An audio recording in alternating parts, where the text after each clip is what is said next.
He just turned 48. He has 7 Super Bowl rings, a broadcasting career, hundreds of millions of dollars, and by almost any measure, the most decorated resume in the history of professional football. And yet when Tom Brady talks about the one relationship he couldn't hold together, the tone changes completely, the confidence drops, and what's left sounds a lot like regret. This is the real story of why Tom Brady and Gisele Bundchen's marriage ended, told through what they actually said, on the record, over the years it took them to say it. To understand how it fell apart, you have to go back to a moment most people forget ever happened, a letter. In April 2020, sitting down with Howard Stern for a rare, unguarded interview, Brady revealed that a couple of years earlier, Bundchen had written him something he still kept in a drawer.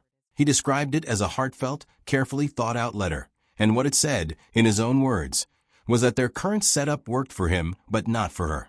He explained that she felt like she was running the household alone while he disappeared into football for months at a time, then filled whatever was left of the year with business ventures and training. Brady told Stern that her point was simple. She had goals and dreams too, and it wasn't fair that only his got prioritized. He said the letter pushed him to scale back his participation in off-season team activities so he could actually be present at home. At the time, the story read like a healthy marriage working through a rough patch, a wake-up call, followed by real change. Brady framed it that way himself, saying a letter was a reminder that what worked for them a decade earlier wouldn't necessarily keep working forever, because people grow in different directions. It sounded, in 2020, like a problem that had already been solved. It hadn't been. 2 years later, in February 2022, Brady announced his retirement from the NFL after 22 seasons, saying he needed to focus on other parts of his life.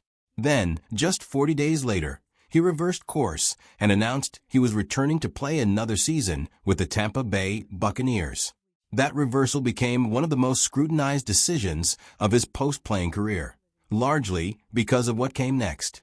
By September 2022, reports were surfacing that Brady and Bundchen were living separately. In October, the two confirmed they had finalized their divorce, ending a marriage of just over 13 years. Both released measured, amicable statements about moving forward as parents to their 2 children, Benjamin and Vivian. Neither one detailed the real reasons behind the split. Not yet. For months, the public explanation defaulted to the simplest available narrative. Brady chose football over his family, and Bundchen had finally had enough. It was tidy, it fit everything people already believed about star athletes and their marriages, and it wasn't accurate, at least not according to the person who was actually living it. In March 2023, Bundchen gave her first extended interview since the divorce, sitting down with Vanity Fair for a cover story.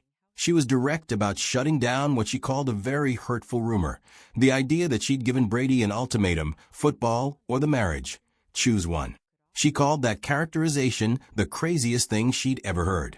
Her actual explanation was less dramatic and, in some ways, harder to argue with.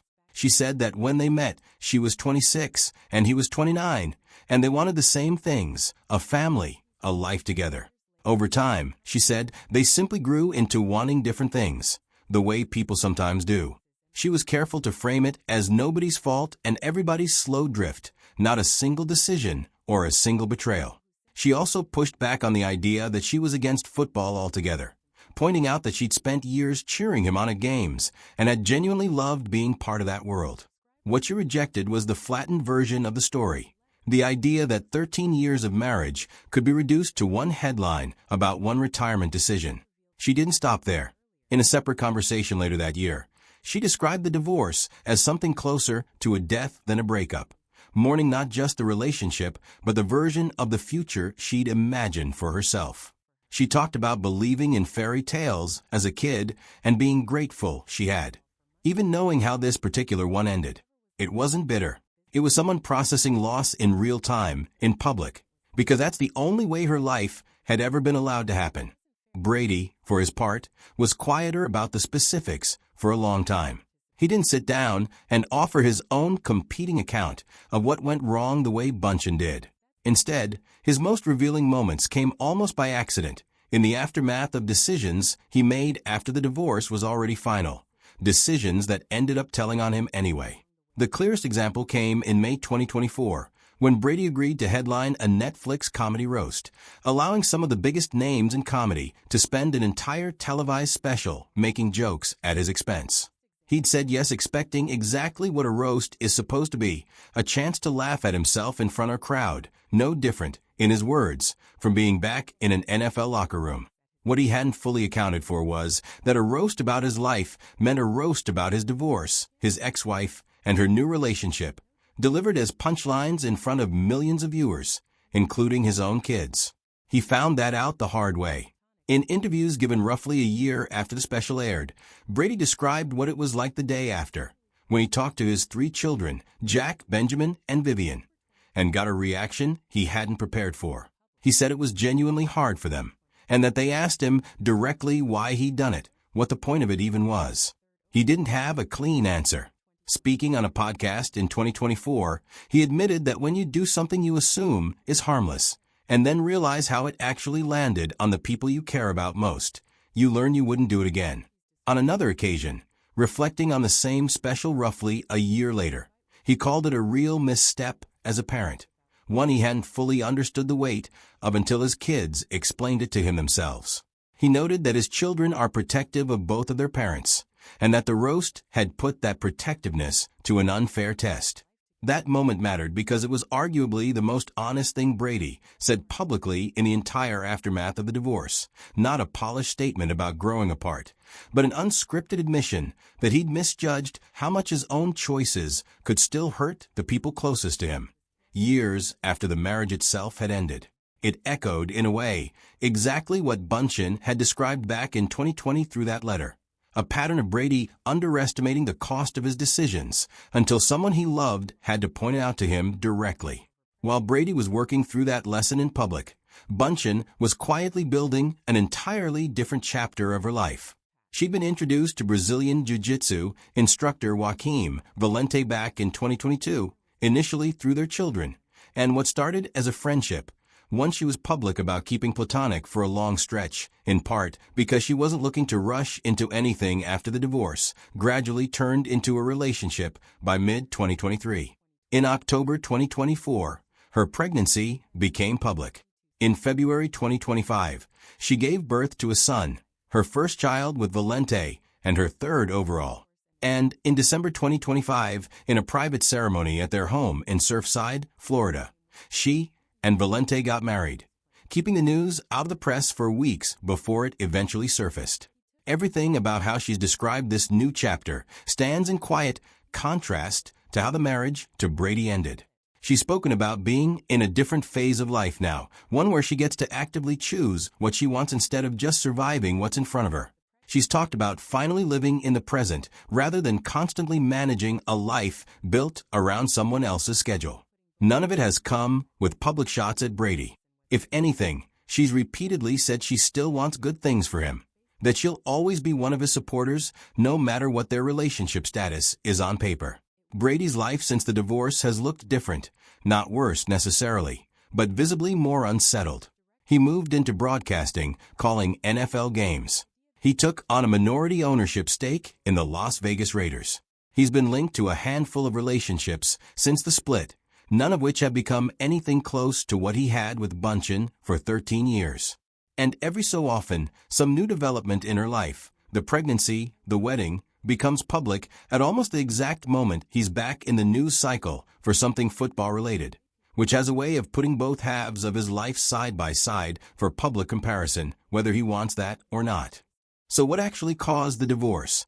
Based on everything both of them have said on the record, it wasn't one dramatic betrayal.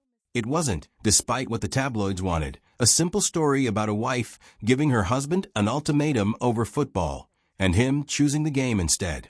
The more accurate picture, pieced together from years of separate interviews, looks like something slower and more human.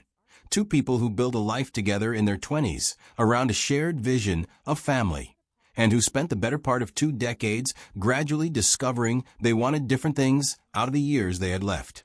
Brady's own account, going back to that 2020 Howard Stern interview, already contained the warning signs. A wife who felt like she was carrying the domestic load alone for months at a time, who had put her own ambitions on hold, and who had to write her husband a letter just to get him to see it. He heard that warning.